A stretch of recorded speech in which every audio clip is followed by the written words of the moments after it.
कार्य पुस्तिका प्रकृति कक्षा 5 पाठ 4 आओ मिलकर खेलें खेल।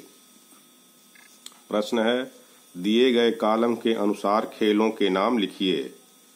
तो कॉलम यहाँ दिया हुआ है, घर में खेले जाने वाले खेल और घर के बाहर खेले जाने वाले खेल।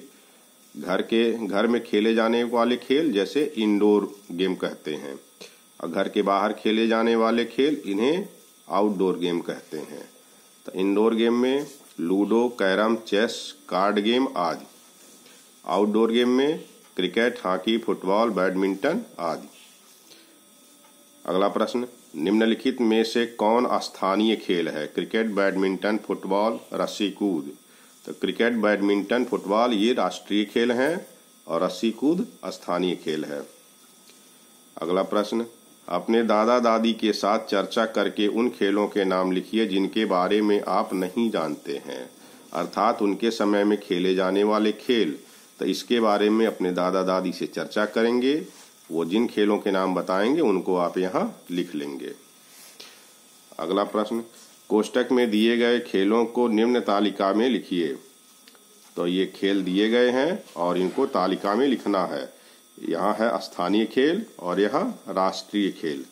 तो पहले स्थानीय खेल में लिखेंगे मलखम्ब, रस्सी कूद, कुर्सी दौड़, गेंद तड़ी, टच एंड पास, खो खो।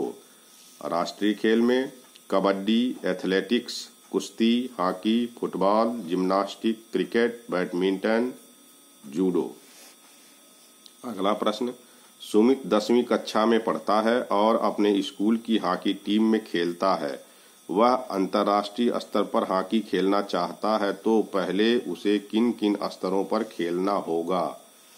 तो उसे सबसे पहले ब्लॉक स्तर, फिर जिला स्तर, फिर राज्य स्तर, फिर राष्ट्रीय स्तर और अंत में तब राष्ट्रीय स्तर पर खेलना होगा। अगला प्रश्न, अपने पसंद के किसी भी एक खेल के बारे में जानकारी प्राप्त करके बताइए कि उसमें माहिर बनने के लिए किस प्रकार के प्रशिक्षण की आवश्यकता होगी। जो भी आपका मनपसंद खेल है उसके बारे में जानकारी इकट्ठा करेंगे आप लोग कि उसमें माहिर बनने के लिए किस तरह के प्रशिक्षण की जरूरत पड़ी, उसको यहाँ पर आप लिखेंगे। अगला प्रश्न, आपने अपने विद्यालय या आसपास में किसी दिव्यांग बच्चे को खेलते हुए देखा है? वे कौन कौन सा खेल खेलते हैं? उत्तर लिखेंगे, हाँ देखा है।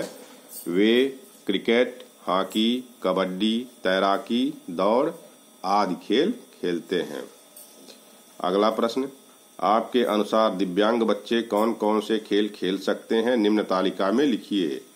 तो इधर है शारीरिक अक्षमता और खेलों के नाम, अर्थात उनके शरीर में किस तरह की कमी है और वो कौन सा खेल खेलते हैं। तो यहाँ लिखा है अस्थि विकलांग। तो जिन लोगों में अस्थि विकलांगता होती है वो कौन कौन से खेल खेल सकते हैं, जैसे क्रिकेट, दौड़, हॉकी, तैराकी आदि। अगला प्रश्न, दिव्यांगों को खेलने में कौन कौन सी कठिनाई होती होगी? उत्तर लिखेंगे, खिलाड़ी के अंदर जिस प्रकार की विकलांगता होगी उसे उसी अंग से संबंधित कठिनाइयां होंगी। अगला प्रश्न, आपने कभी किसी राष्ट्रीय या अंतर्राष्ट्रीय खेल में दिव्यांग खिलाड़ियों को प्रदर्शन करते देखा है? उनके बारे में लिखिए। तो उत्तर लिखेंगे, हाँ देखा है। शरद गायकवाड़ तैराकी के अंतर्राष्ट्रीय खिलाड़ी हैं, ये एक हाथ से विकलांग हैं। शेखर नायक क्रिकेट के दिव्यांग खिलाड़ी हैं। अगला प्रश्न, ओलंपिक खेल के बारे में आप क्या जानते हैं? उत्तर है, ओलंपिक खेल की शुरुआत 1896 ईस्वी में एथेंस में हुई थी। ओलंपिक खेल प्रत्येक 4 वर्ष के अंतराल पर अलग अलग शहरों में आयोजित किए जाते हैं। अगला प्रश्न, नीचे कुछ ओलंपिक पदक विजेता खिलाड़ियों एवं उनके द्वारा खेले जाने वाले खेलों की सूची दी गई है, सही मिलान कीजिए। तो इधर खिलाड़ी हैं और इधर उनके द्वारा खेले जाने वाले खेल हैं, तो इसका मिलान करना है। तो सबसे पहले श्री सुशील कुमार, ये हैं कुश्ती के खिलाड़ी, कुश्ती से मिलान करेंगे। अभिनव बिंद्रा निशानेबाजी या शूटिंग से संबंधित हैं, इससे मिलान कर देंगे। पीवी संधू ये बैडमिंटन के खिलाड़ी हैं, इससे मिलान कर देंगे। मैरी कॉम मुक्केबाजी, कर्णम मल्लेश्वरी भारोत्तोलक, लिएंडर पेस, टेनिस। अगला प्रश्न, रिक्त स्थानों की पूर्ति कीजिए। यहाँ से देखकर ये खाली जगह भरना है। विजेंद्र सिंह ने बीजिंग ओलंपिक 2008 में मुक्केबाजी में कांस्य पदक जीता था। यहाँ कांस्य भरेंगे। ओलंपिक खेलों में भारत ने सबसे ज्यादा 8 स्वर्ण पदक हॉकी में जीते। यहाँ हॉकी भरना है। सानिया नेहवाल ने 2012 लंदन ओलंपिक में बैडमिंटन सिंगल में कांस्य पदक जीता था। यहाँ कांस्य भरना है। अगला प्रश्न, विजय कुमार ने 2012 लंदन ओलंपिक में 60 फुट में रजत पदक जीता था। 60 फुट भरेंगे। राज्यवर्धन राठौड़ ने एथेंस ओलंपिक 2004 में निशानेबाजी में रजत पदक जीता था। तो यहाँ एथेंस भरेंगे। सुशील कुमार ने 2012 लंदन ओलंपिक में कुश्ती में रजत पदक जीता था। रजत भरेंगे।